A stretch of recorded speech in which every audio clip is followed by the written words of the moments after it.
Shalom teman-teman, saya Imelda Kuata Mardingani 2015-2253. Saya mahasiswa semester 4 program studi teologi di Sekolah Tinggi Teologi Gereja Kristen Sumber. Saya melakukan praktik orientasi lapangan kurang lebih 2 bulan.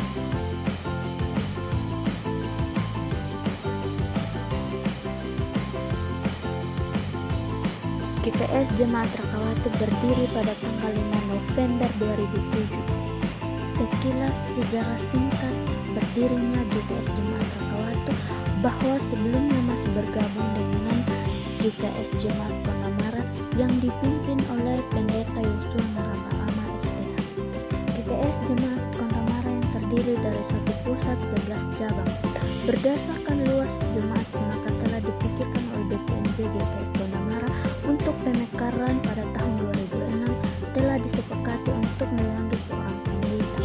Pada tahun tersebut juga jemaat berhasil menghadirkan pendeta, yakni Pendeta Benyamin Melip SPDK. Jemaat Kondamara dibagi dalam 2 wilayah, yaitu wilayah Kondamara yang terdiri dari satu pusat dan 5 cabang.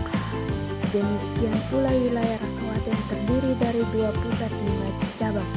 Wilayah Kondamara dipimpin oleh Pendeta Yosua Naramba-Ama STH dan wilayah Rakawatu dipimpin oleh Pendeta Benyamin Melip SPDK. Adapun nama-nama wilayah pelayanan GKS Jemaat Rakawatu sebagai berikut.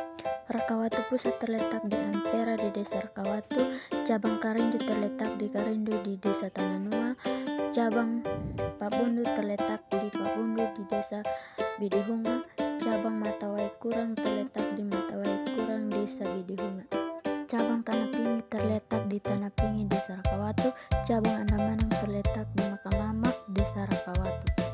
Dan pendeta yang melayani di GKS Jemaat Rakawatu adalah Ibu Pendeta Miranti Natalia Jami STH. Jemaat Rakawatu berjalan dengan berbagai program-program pelayanan seperti yang terlampir di bawah ini. Adapun kegiatan pelayanan yang saya lakukan selama praktik orientasi lapangan di GKS Jemaat Rakawatu sebagai berikut. Pelayanan ibadah minggu sebanyak 1 kali, mengikuti PR klasis lewat Rakawatu di GKS Jemaat Tanggaman Ita, memimpin PA rumah tangga, memimpin PA komisi anak, memimpin PA pemuda. Adapun kegiatan sampingan yang kami lakukan seperti mengikuti rapat paripurna, mengikuti PMK rumah bagi jemaat yang jauh dari gereja, mengisi pujian di gereja, dan perpisahan dengan jemaat. Saran saya bagi GKS Jemaat Rakawatu untuk meningkatkan pelayanan dalam jemaat. Yang pertama, para pelayan harus lebih aktif dalam melayani dan menjadi teladan bagi jemaat. Kedua, pelatihan terhadap guru sekolah minggu dan pengurus komisi harus diadakan minimal 3 atau 4 bulan sekali. 3. Menggunakan sumber daya alam yang ada agar dapat memajukan ekonomi jemaat, seperti menanam sayur, menganyam, dan lain sebagainya.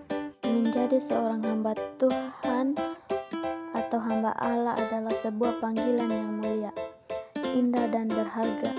Menjadi seorang pelayan bukan suatu yang mudah, tetapi suatu yang rumit dengan penuh pergumulan. Sebab banyak tantangan yang datang silih berganti mewarnai perjalanan hidup dalam pelayanan. Hidup yang penuh dengan warna adalah sebuah proses mendapatkan seorang pelayan yang berintegritas dalam jemaat. Oleh karena itu, biarlah hidup ini berada di tangan Tuhan dan diatur oleh Tuhan itu sendiri.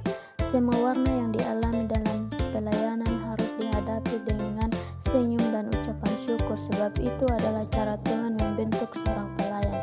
Seorang pelayan harus tetap rendah hati dan sangat melayani Tuhan dan sukses bersama Dia.